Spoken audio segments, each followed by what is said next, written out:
Hey guys, just thought I'll share, especially with all you vintage Cleveland fans, just my Bud Moore NASCAR style manifold for this Cleveland I have here on the stand.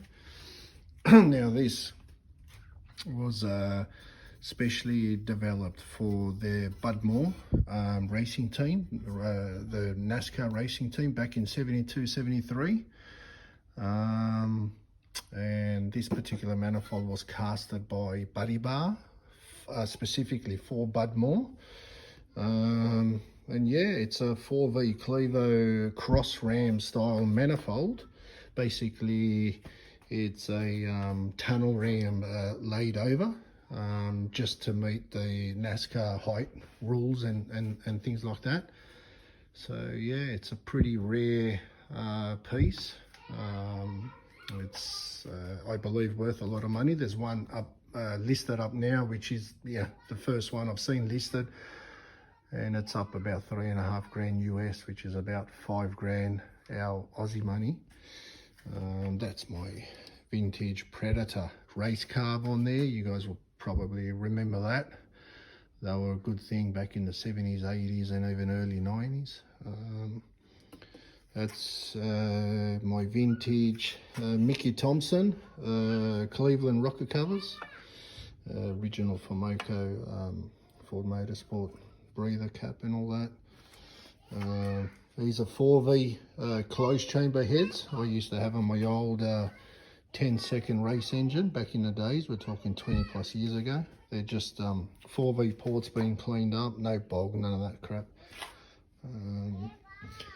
And the block that it sits on is a pillow block, which us Aussies call the black block. Now, this particular one is a 2-bolt black block pillow block.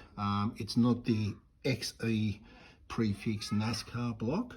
So this one's just your normal scalloped pan rail style, normal Cleveland style 2-bolt block. But yeah, it is the we have got the bulges in the water jacket, so we call that the pillow block, or you know, the Aussie black block, which we find in our early 80s model Falcons, like the XDs and the XEs. These were the last blocks that were found in that. That's still actually painted in its original black anyway. You can see that it's a bit oily. It's been on the stand, this thing, for ages. 4V exhaust ports, but yeah, this manifold's real interesting. What I'll do is I'll get the top off it, and I'll just show you how it all looks inside there. Yeah, we have the original serial number and stuff like that. So what I'll do is I'll pop the top off. I'll show you inside, then I'll take the manifold off, and I'll show you how it looks underneath. I'll show you the actual cross ram. I'll explain it to you. Oh yeah. That's for you Cleveland boys.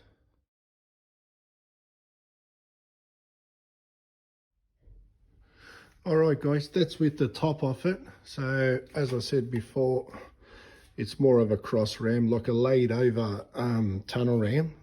So what you see here is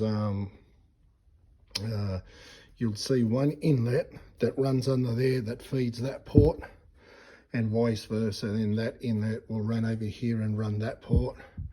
So yeah, it's basically, the idea behind it apparently was to somehow, you know, get a tunnel ram or you know, a tunnel ram effect and have it all under bonnet for the NASCAR rules, the height rules.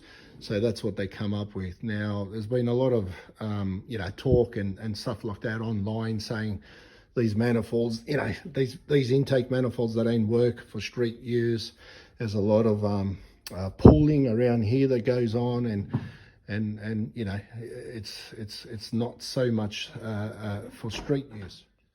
Yeah, which is understandable because, you know, NASCAR, they pretty much just run at wide open throttle most of the time, just, you know, big RPMs. That's where this this manifold, and especially being 4V large port, that's when all that will, you know, will work and come to life. But there have been a few people that have had this manifold, and like online, and what I've read is, you know, they've gone a larger stroker, like a stroker kit on it, you know, like a 408, and you know, some have even built a 420 cubic inch clevo with running this manifold, and they say that the manifold likes it. It likes cubic inch, which is understandable as well, running a manifold like that with, you know, large port heads.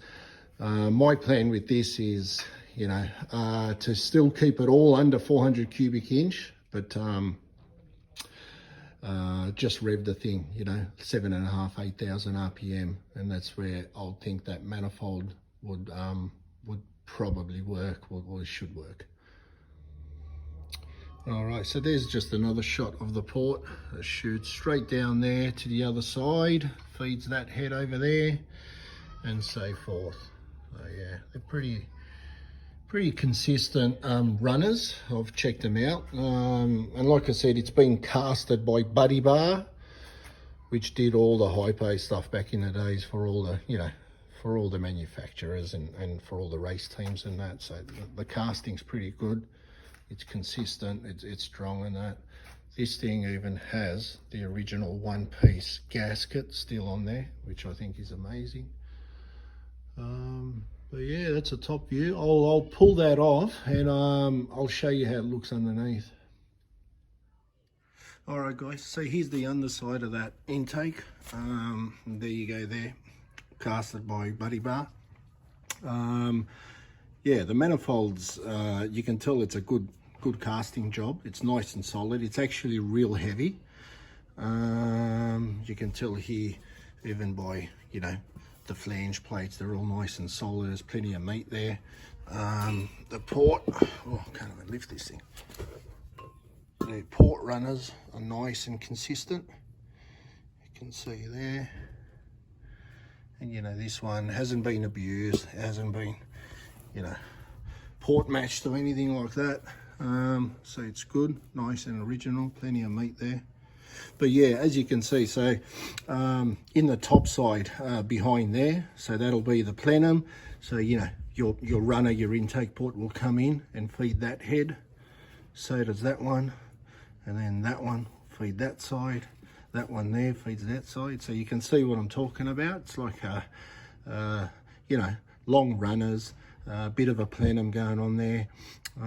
Yeah, so, you know, nice example of a cross ram, early version of a cross ram.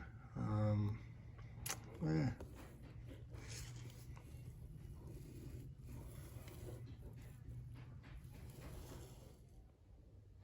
Okay, so this particular top is a Dominator flange base.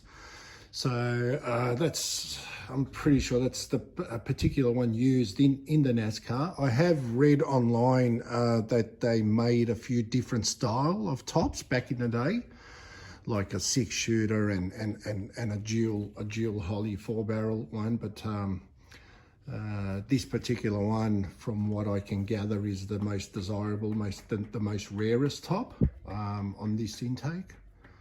But I'll show you underneath as well. That's basically underneath it. There's a bit of a divider there. Yeah. And again, you got to remember, these 351 cubic inch clevos were up against all the big blocks. So I'm pretty sure by memory, the Bud Moore racing team in their Torino, which that was running, came 4th outright, I think in 72 or 73 by memory. And yeah, you know, you got to remember they were up against all the Hemi big blocks and all that. So a little Clevo did all right, you know, coming in at 4th place. I think so anyway.